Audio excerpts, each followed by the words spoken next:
हमारे मन गाँव में ईश्वर भोगलई हमारे मन गाँव में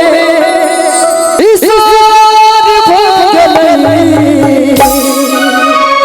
आहा लिए आधार में झोल आहा लिए आधार में झोल हमारा मन गाँव हमारा मन गाँव ईश्वर भोगलई आहा लिए आधार झोल आहा लिए आधार झोल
और कभी भी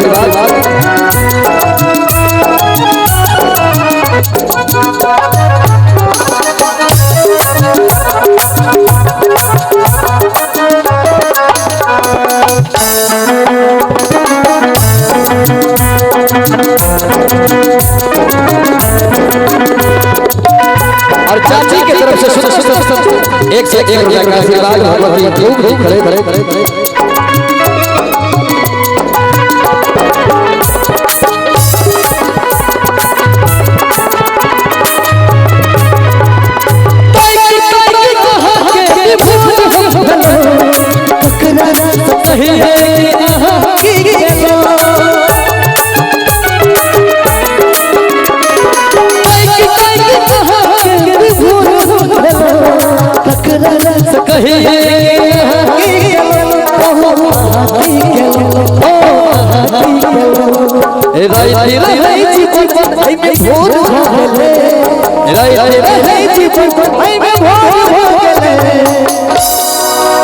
दिन से अहाँ सबके सेवा में हम छलो आई हमारा अंतिम प्रस्तुति अंतिम कार्यक्रम में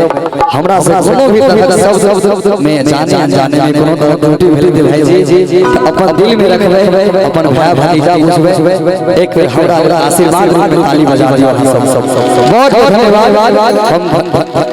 धन्यवाद देवे नाम दुर्गा पूजा समिति के तमाम कमेटी और स्पेशली राघव भाई के द रैम्स बैंड के ऑर्गेनाइजर हमरा अपने सबके बीच ले बहुत बहुत धन्यवाद और ताली के साथ झूम के होवे